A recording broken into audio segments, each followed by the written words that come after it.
On the road to the biggest event in our esports histories just yet, we're going to check out what MLBB is like around the world. And for this episode of the series, I'd like y'all to say privyet to our good friend all the way from the EECA. It's Destroyer. Destroyer, how are you? Thanks for coming on. Hi Leo, hi to every fan. Thank you guys for the invitation. First of all, I really appreciate it. It's super cool, Leo, that you make such kind of the content. It's really amazing. I hope for someone who will help to understand what is happening in the EECA region, how the fans reacting, how we as the casters reacting, and etc. Did I say that right, by the way? Privyet, did that make sense? Yes, it's right. Privet is like hello. There you go. Thank you. All right, so to start, I bet a lot of fans are wondering, since we last saw this Vote Now Team Spirit in M5, and then we also had Games of the Future. How has the scene evolved, or did it change any? Because I'm wondering, what is EECA MLBB like? What's the play style? Oh, like Defender said on the interview during the wild card, our main playstyle and our main advantage actually is like the fightings. We like to create fights for fights. You know, when we speak about the Philippines and Indonesia, it's definitely the macro game, the mind games, etc.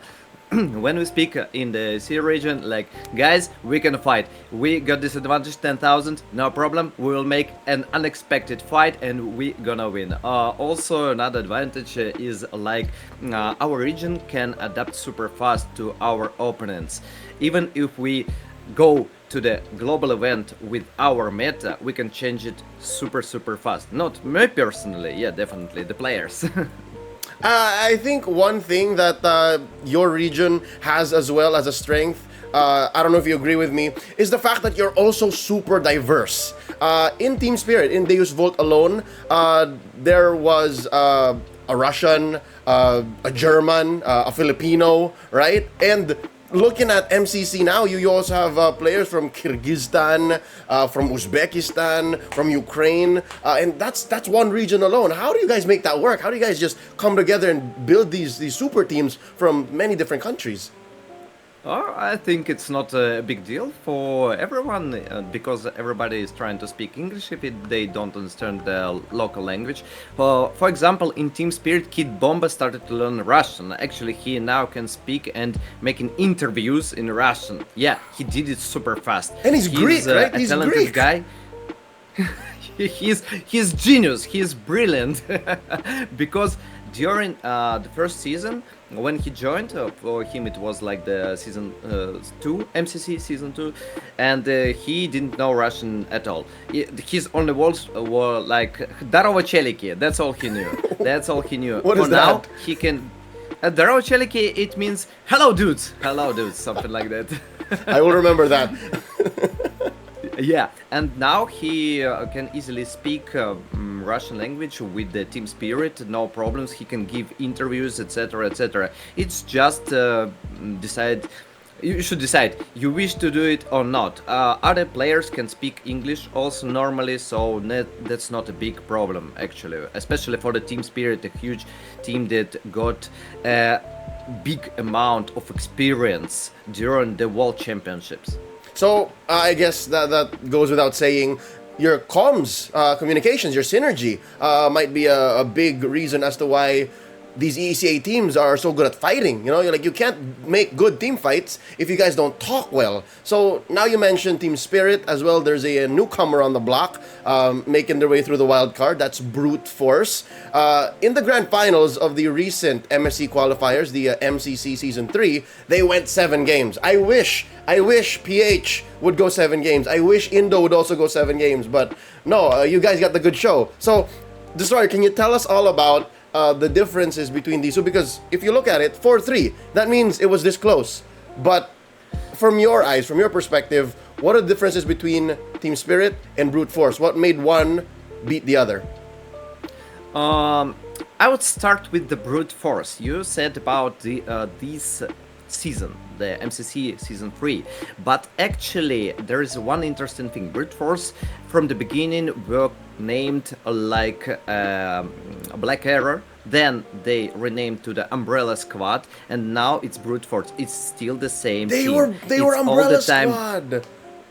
Yes, exactly. It's them. It's them. And here is the reason. Fangor created this team from the beginning, and all the time he creates it by himself. He invites the players, and they reach every time the grand finals.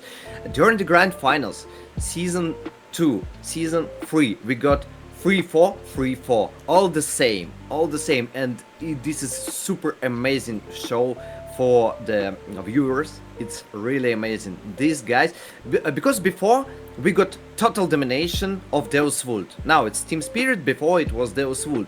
They totally dominated our region, but now they got a good opponent. This opponent is Brute Force, and most advantage of the Brute Force are unexpected drafts. One thing that they got during the Masters Way, it's like a third-party tournament that we got in our region, yeah, with a huge prize pool, but still, it's a third-party tournament.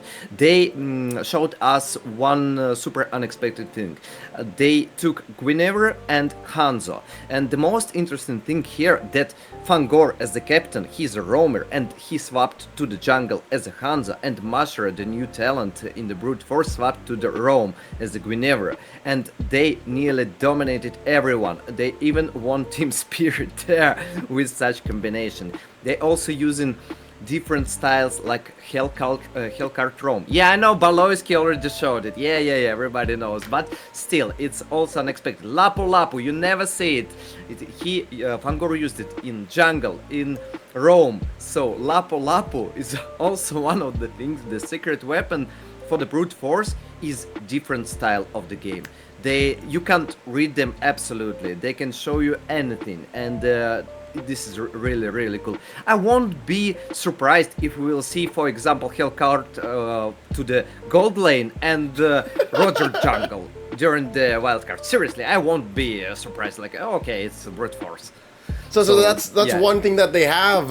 You know what? I wouldn't have been surprised if maybe they switched places, right? What if it was Brute Force in the main and then Team Spirit in the wild card? Imagine them starting off in the main stage just playing, Gold Lane Hanzo, Rome. I don't know. I get it though. I get how Brute Force loves Lapu Lapu, because if ECA loves fighting, Lapu Lapu is a fighting hero. He just loves to get in your face. So I'm excited to see more of Brute Force, formerly Umbrella Squad. So they definitely learned a lot from the last time we saw them in the M5 wildcard. How about Team Spirit? How have they evolved? How have they changed? Oh, I can't say that they changed too much. The main advantage for them that they got huge experience during the World Championships, because, for example, Sava and Sunset Lover, they started from the first season, from the first M1, and they still continue. They grow in rapidly all the time. They can explain for the new players, for the newcomers, something that they don't see. Yeah, mechanically you can be perfect, but you need to understand also rotations, the macro game, you need to understand that. And with this cooperation, it's a huge advantage. Also, after Kid Bomba joined, the chemistry in the team came to another level, because every time when something happens, like they made a kill, they took the tower or lord, doesn't matter. It's just like, hey guys, we can, let's go. And it helps you to improve. You feel like, yeah, we can, let's go. Even if it's only one kill. So for now, I would like to say the experience of Sunset Lover and Savo. Savo also watching all the MPL. He know what is going on in the world. He understands what is better, what meta should be.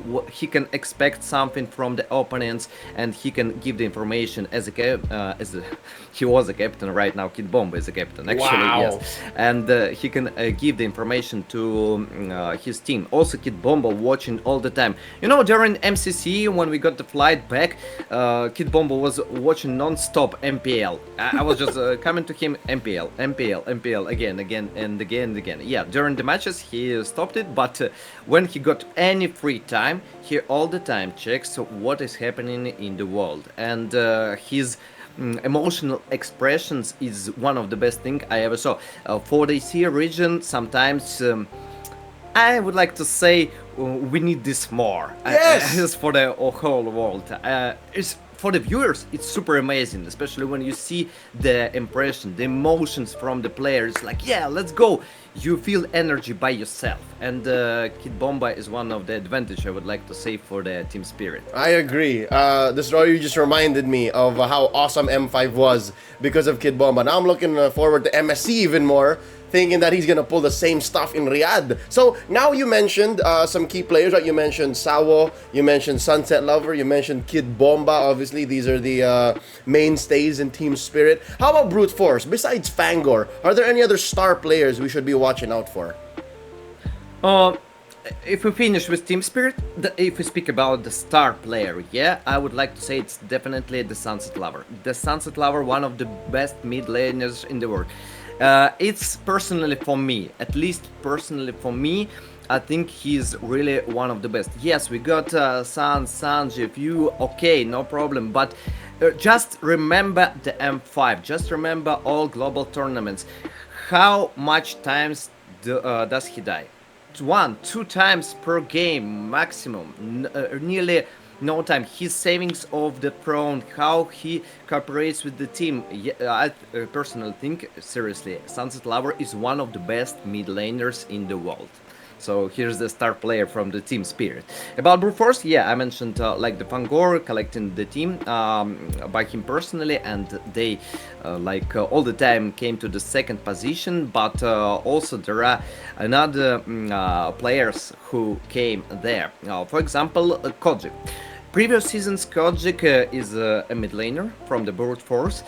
Previous seasons, he played in another teams, and his results was not the best one, I would like to say. But right now, he is growing rapidly. It's super cool. Also, they joined two more young people that have really amazing results is Marbon and Mashra. So these guys are super young, they got a huge potential. Marbon, I would like to say, maybe you remember from the wild card in Umbrella Squad, such player as a Castle. Yes. Yeah, during the wild card he was super nervous and he didn't play that good as he played at MCC. But during the MCC, I would like to say Marbon, Kid Bomba, Castle is one of the playmakers as the explainers. They create the opportunity for their team. They engage with a lot with Rizla, etc. They create it unexpected for the opponent. They can make open frags for the team and reverse sweep the situation there. And about Mashra, he's a young jungler. He plays assassin. Yeah, it's not career yet. Yet. We're waiting. But still, he have a good potential. He's only 15 years old. Come on. He has a huge gap between other players. He can play right now and focus on the games. All right, so looking forward to the Azerbaijani Karl Tizi, right? Because Karl Tizi started around the same age. Karl Tizi was 14, I think, when he started in MPL Philippines Season 2. So, hey, maybe Mashiro from Azerbaijan. I'm excited. Yes. I'm excited. And for now, just to wrap things up again, I would love to learn more about EECA MLBB, but we're looking forward to MSC 2024 now in Riyadh.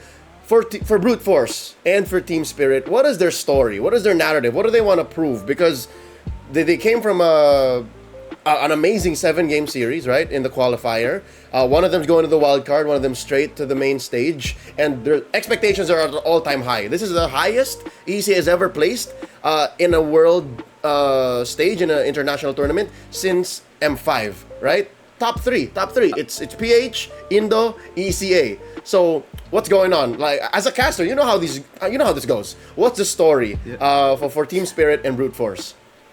Let's begin with the wild card, yes, because in previous, when we speak about M5, the wild card, the Umbrella Squad couldn't reach the main stage to the M5, so they left after the wild card, and I hope this time they got an opportunity, but it will be super hard.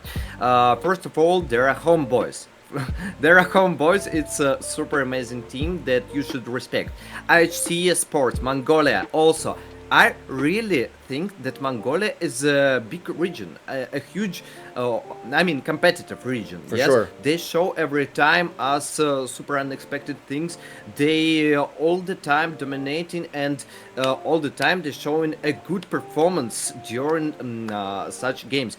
And it's kind of new region, I would like to say, because they joined previous year, first time wild card. Yep. Before they didn't participate, and it's really amazing. And I think we should be aware of these two guys, the homeboys and IC Sports. I also a bit, I would like to say, followed for the Mongols team because Karvi is playing there and he left the C region. I hope that they can join the wildcard, but Yep. unlucky happens. Still, IC is really big guys, and you should respect them. And if you speak about the main stage, yeah, MSC, Philippines, Indonesia, total domination as always. Yeah, what can we do? But we never forgot about other regions also. We should respect the See You Soon Cambodia, because previously it was not an easy walk for us. It was a tough competitive. We never forgot about Mobazane and BTK, guys. Never forgot. They surprised us all the time. Yep. I wish that we can reach top 4. I wish, seriously.